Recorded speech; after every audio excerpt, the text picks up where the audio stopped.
So now we're going to be doing some examples. So what if we have the integral of x to the integral of the square root of x to the third? Well, we can rewrite this as the integral of x to the 3 halves power. And then from there, we can use the x to the n plus 1 over n plus 1 plus c formula for the indefinite integral. So we're going to have x to the 3 halves plus 1 over 3 halves plus 1, and don't forget plus c.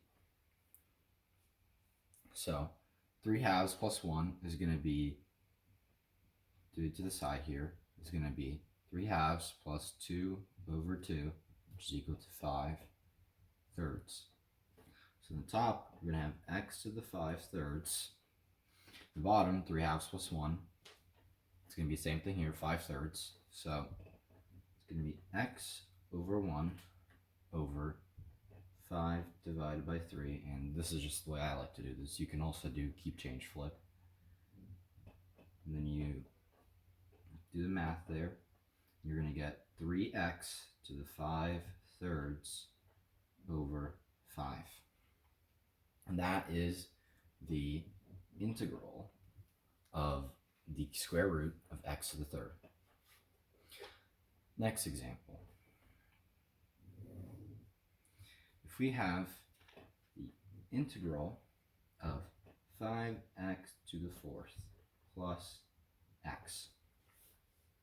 First thing we can recall is that if we have the integral of a polynomial like this, what we can do is we can split it up into two integrals.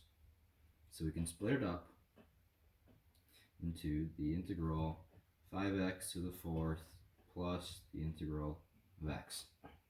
And another thing to remember is that you can bring out the constant. As long as it's a constant, you can bring it out.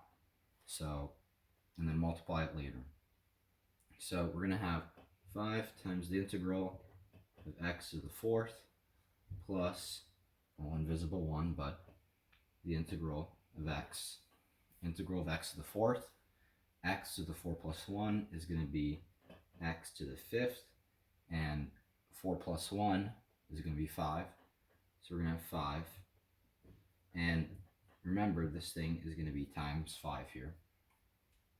And then x, the integral of x, is going to be x to the 1, because there's a 1 right here, plus 1. So we're going to have x squared over 1 plus 1, which is going to be 2. Let me do this all out, FOIL that. It's going to be 5x to the fifth over 5 plus x squared over 2. And if you notice, the 5's will cancel out, and we're left with x to the fifth plus x squared over 2 as the integral, indefinite integral, or you can call it antiderivative, of 5x to the fourth plus x. So next, do one more example of a polynomial style integral, and then we'll move on to some other examples. We have integral of 10x squared plus 2x minus 1. Same thing, we can break it all up. We'll have the integral of 10x squared plus integral of 2x plus integral of 1. Not actually plus, minus. So one thing to note, if you have a constant, all you have to do is just change it to the constant times x, and that's going to be your integral. If this was 7, if it was a minus 7 here, it would be minus 7x. If it was minus 100, minus 100x. Same thing if it's positive. It just becomes whatever the constant is times x. And then for 10x squared, you move the 10 out. 10 times the integral of x squared plus, move out the 2 times the integral of x, and then minus this x here, and then you cannot forget the plus c at the end, ever. So integral of x squared is going to be x. Let me write this here, the formula, just so I can reference it and it looks nice. So x squared is x to the 2 plus 1, 3. It's going to be x to the third over n plus 1, which is going to be 2 plus 1, which is 3. And remember, that's multiplied by 10. And then x is going to be x to the 1 plus 1, x squared, over 1 plus 1, 2. And remember, that's multiplied by 2, and then minus x. For this all out, I'm going to get 10x to the third over 3, which is going to simplify out to 3x to the third. The 2's are going to cancel here, and you're going to be left with x squared, and then this is a minus x, and then cannot forget the plus c, because we do not know what it could be. So there is technically an infinite number of possible antiderivatives because we don't know what the constant is. It could be going to negative infinity, positive infinity, whatever. But that's it for the polynomial examples now. So what if you are given the integral from integral of e to the ux.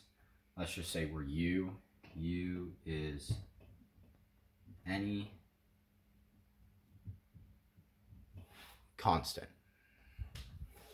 Okay? So if we do this, the integral of it, there's going to be this formula. Remember, u is any constant, x is just the variable. It could be a, b, c, d, e, whatever. But it's going to be equal to e to the u times x, the same exact thing, copy it over u times x, whatever it is, prime, the derivative of whatever the exponent of e is. And then, of course, plus c. Plus c is going to be there no matter what type of problem it is. So let's just say we have the integral of e to the 2x. We have to do this. The answer is going to be, copy it over, e to the 2x over 2x prime. And 2x prime is going to be the derivative of 2x is equal to 2. This is going to be e to the 2x over 2. And that will be, plus c, that will be the integral of e to the 2x.